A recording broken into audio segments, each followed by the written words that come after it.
हैं आपका इस कन्वर्सेशन में, आपकी एक नई फिल्म आ रही है, वेब सीरीज आ रही है जी। जो कि डिजिटल को कनेक्ट करेगी और यूथ को ज़्यादातर कनेक्ट करने के हिसाब से आपकी एक फिल्म है। जी मैं जी। जानना चाहूँगा इस फिल्म के अंदर ऐसी क्या खासियत है जिसकी वजह से आपने फिल्म को चुना।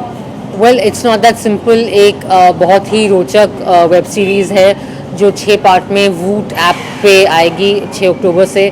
आई थिंक कि वेब का जो स्पेस नया खुला है हमारे देश में, वो बड़ा इंटरेस्टिंग स्पेस है, क्योंकि उस पर बॉक्स ऑफिस का प्रेशर नहीं रहता जो फिल्मों पे होता है, उसमें टीआरपी का प्रेशर नहीं रहता जो टेलीविज़न पे होता है, वो सेंसर बोर्ड के पंजों से बाहर है। इसलिए नया काम जो आज़ाद है, जो एक्सपेरिमेंटल है, जो कुछ इंटरेस्टिंग सवाल पूछ रहा है, वो हम देख सकते हैं इस स्पेस में। इसलिए मैंने और एक नया प्लेटफॉर्म है एज एन एक्टर, आप एक नए तबके के साथ कनेक्ट कर पा रहे हो। नया तबका नहीं, वही तबका जो फिल्में देखता है शायद, लेकिन अब वो आपका काम अपने आराम से अपने फ्री टाइम में, या तो ऑफिस में या घर पे या बेडरूम में हेडफोन्स लगा के एक बड़े पर्सनल से स्पेस में देख रहे हैं। तो मैं काफ़ी एक्साइटेड थी कि ये प्लेटफॉर्म पे भी मैं काम करूं, मेरा काम यहाँ पे भी दिखाई पड़े।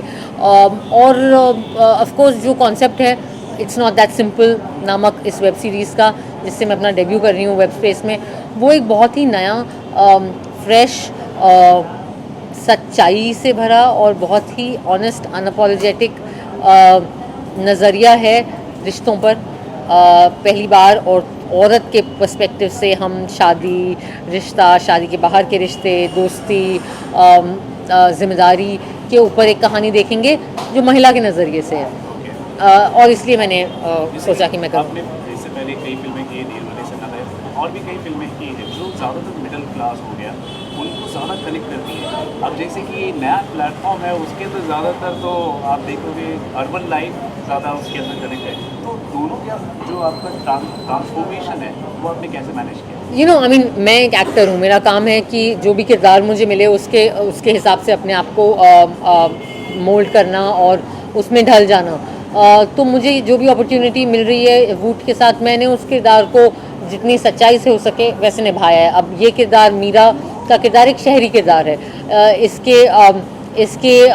इसके जो समस्याएं हैं वो शायद एक शहरी औरत उस तरीके से जो हरकतें मीरा करती है या जो वो कदम उठाती है, वो शायद कोई भी उठा सकता है वैसे, बट शायद शहरों में ज़्यादा मिलता है। तो एज एन एक्टर आप कुछ भी करते हो। हाँ, ये ज़रूर है कि आज तक मुझे ज़्यादा इंडियन रोल्स में और इंडियन लुक में देखा गया है, और इसलिए भी मैं इट्स नॉट दैट सिंपल को लेके उत्सुक हूँ, क्योंकि मुझे लगता है कि ऑडियंस मुझे एक नए रूप में देख रही है। आमतौर पर देखा जाता है कि कई सारे जो एक्टर्स हैं कि किसी पर्टिकुलर सिनेमा से इन्वॉल्व होना चाहते हैं, ऐसा आपका भी कोई नज़रिया है कि आप किसी सिनेमा से इन्वॉल्व होना चाहती हैं? नहीं, मुझे लगता है कि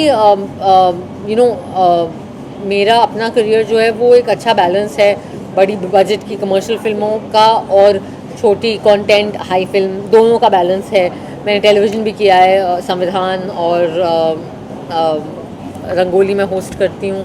तो I think as an actor हमारी लालच हमेशा ये होती है कि हम हर किस्म का काम करें, अच्छा काम करें, एज लॉन्ग एज हमें परफॉर्मेंस का स्कोप मिल रहा है। एंड आई थिंक उस तरीके से मैं काफ़ी खुशकिस्मत रही हूँ, क्योंकि मेरे कमर्शियल फिल्मों को में भी परफॉर्मेंस सराहा गया है मेरा, चाहे वो प्रेम रतन हो या वो रांझना हो। सो या आपने कहा कि वुमेन पर्सपेक्टिव फिल्म है, लोग आजकल ये भी कहते हैं कि वुमेन सेंट्रिक फिल्म। आजकल कई कलाकार जो है वुमेन सेंट्रिक शब्द से उन्हें काफ़ी तकलीफ भी हो जाती है कि ये फिल्म की कहानी किस तरह होगी और क्या ये सच में वुमेन सेंट्रिक ही है या आई थिंक कि जब हम कोई भी कहानी आज तक, शायद इसलिए क्योंकि हम इतने आदी हो गए हैं कि हीरो के नज़रिए से कहानी सुनाई पड़े, कि हम चाहे खुद औरत भी हों लेकिन हम अपने आप को एक पुरुष के दृष्टि से हम दुनिया देख रहे हैं।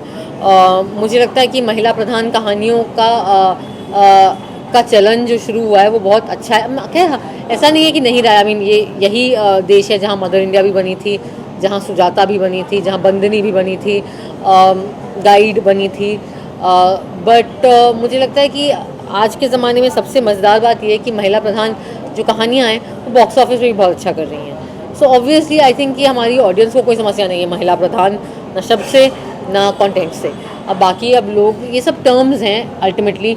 मुझे लगता है कि भारत की आबादी में 50% महिलाएं भी हैं, तो हमारी कहानियों को भी स्क्रीन पर जगह मिलनी चाहिए। अच्छा, ये वेब सीरीज़ के साथ साथ आप मेन स्ट्रीम सिनेमा बड़े पर्दे का एक फिल्म है, उसमें भी आप रोल कर रही हैं, तो कैसा रहा आपका? हाँ मतलब अभी नील बटे के बाद मेरी अगली रिलीज़ अनारकली आरा वाली है, जिसमें मैं एक ऑर्केस्ट्रा पार्टी नाच पार्टी की सिंगर डांसर का रोल कर रही हूँ। उसके बाद टिकली एंड लक्ष्मी बॉम्ब करके मैं एक फ़िल्म कर रही हूँ, जिसमें मैं एक सेक्स वर्कर का रोल करूँगी। उसकी शूट अभी शुरू होगी। और उसके बाद of course there is we ready wedding, तो जो जिसमें सोनम करीना और शिखा कलसानिया करके एक एक्ट्रेस हैं। दोस्ती की कहानी है, मज़े बड़े मौजिल कहानी है। तो काम, हाँ फिल्म का भी काम काफ़ी है। देखा जाता है क्योंकि जैसे वीरे दी वेडिंग के बारे में आपने कहा, काफ़ी हीरोइंस है, काफ़ी एक्ट्रेसेस है, मल्टी स्टारर है, कभी रिवैलरी का कुछ ऐसा आता है? वो आई थिंक कि क्या आता है? नहीं, राइवलरी का ख्याल नहीं आता है, बिकॉज आई डोंट थिंक कि करीना सोनम मेरे और शिखा के बीच में एज सच कोई राइवलरी का स्पेस है, क्योंकि सब अपने करियर में अलग अलग मुकाम पर हैं, तो कोई एक दूसरे के कंपटीशन में नहीं है। सबका अपना अपना एक सफ़र है, वो उस सफ़र और सब ने अपने अपने सफ़र में सफलता हासिल की है। एंड आई थिंक कि यार राइवलरी और ये सब बहुत ही बचकानी चीज़ें भी होती हैं, मतलब आई सपोज नेचुरल भी हैं, लेकिन कभी कभी मुझे लगता है कि आप लोग मीडिया में इसे ज़्यादा उछाल देते हो, जितना है नहीं उतना। क्योंकि एंड यू नो मुझे ये लगता है कि यार अब हमारा बस और हमारा कंट्रोल अपने काम पे है, तो बाकी चीज़ों पे टाइम वेस्ट करने का कोई मतलब नहीं है। आप अपना काम करिए अच्छे से, बाकी आपको कितना सक्सेस मिल रहा है क्या नहीं मिल रहा है, राइवलरी ये सब इसमें आप कुछ कर नहीं सकते हैं। तो ओके, रिसेंटली आपने एक रिएक्शन दिया था, मैं आपसे जो सवाल कर रहा हूँ उम्मीद करता हूँ आप उसका जवाब देंगे। कहते हैं कि border separate the nation and films unite the nation, लेकिन जिस तरह से जो आज तनाव में जो दो मुल्कों के बीच आर्टिस्ट को लेकर फिल्म्स के बीच चल रहे हैं, बातें चल रही हैं, उसके बारे में आपने क्या कहना है? मैं ये जवाब दे दे के थक गई हूँ। देखिए, मुझे नहीं लगता कि इसमें कोई भी डिबेट है कि जो भी उरी में हुआ, जो दहशतगर्द और टेररिस्ट कर रहे हैं वो गलत है, वो निंदनीय है, वो शर्मनाक है, और उसका जवाब देना चाहिए जो हमारी सरकार और हमारी आर्मी ने दिया है। इतना हमें पता है, इसमें कोई डिबेट नहीं है। ठीक है, टेररिस्ट गलत होते हैं, वो गलत लोग हैं, उनके साथ उनको पनिश करना चाहिए, और उन्हें किसी तरीके से डिफेंड नहीं कर सकता। मुझे नहीं लगता दुनिया में कोई कर सकता है डिफेंड टेररिस्ट को। तो आई थिंक कि फिर डिबेट क्या है? डिबेट ये है कि पाकिस्तानी आर्टिस्ट को क्या हमें इंडिया में काम करने देना चाहिए। अब इस पर सबकी अपनी अलग अलग राय है।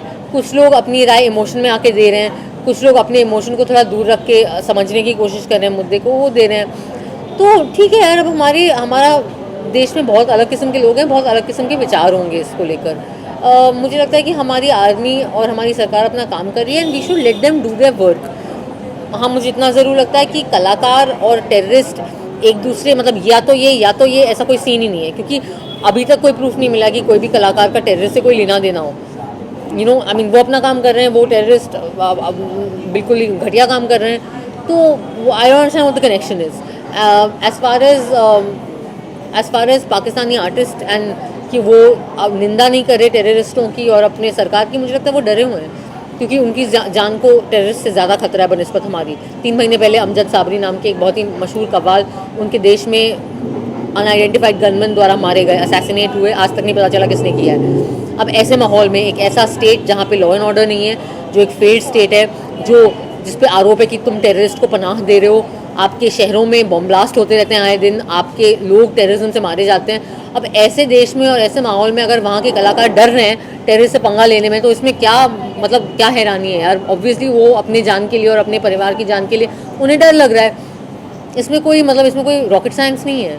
They are scared, this is what I think. Last में जानना चाहूँगा कि आपका जो वेब सीरीज है ये कभी हम देख पाएंगे, जैसे कि मोबाइल ऐप? जी हाँ, आप मेरा web series it's not that simple 6 अक्टूबर को वूट ऐप पे देख पाएंगे। तो आप प्लीज़ अपने फ़ोन या कंप्यूटर में वूट ऐप डाउनलोड कीजिए, और 6 अक्टूबर से it's not that simple stream करना शुरू करिए, एंड लेट मी नो कैसा लगे। Thank you so much for talking to us, and wish you all the best for this thank adventure. You. So I need a particular reaction मैं आपको बता देता हूँ, बहुत अच्छा फीचर बना रहे हैं। आजकल के जो बच्चे हैं डिजिटल ज़्यादा होते जा रहे हैं, उसके ज़रिए वीडियो गेम्स की वो ज़्यादा आकर्षित हो रहे हैं, जिसकी वजह से आउटडोर गेम्स में उनका पार्टिसिपेशन कम हो रहा है। इस पर आपका एक रिएक्शन? ओके, जूनियर मैराथन एक इनिशिएटिव आ रहा है जिसमें बच्चे आउटडोर गेम से ज़्यादा पार्टिसिपेट होंगे, तो आप कुछ अपना रिएक्शन दीजिए। वेल मैं बस इतना कहूँगी कि बच्चों अपने कंप्यूटर गेम्स और टेलीविज़न को छोड़ो और घर से बाहर निकलो, बिकॉज व्हाट इज़ बचपन if not spent outside the house playing games and having fun outside the house. और ज़्यादा घर पे बैठोगे कंप्यूटर के सामने तो पैरों में जंग लग जाएगा, इसलिए get out and join the junior marathon. Thank you so much. Thank you. For more news and gossips, don't forget to subscribe to Bollywood Helpline.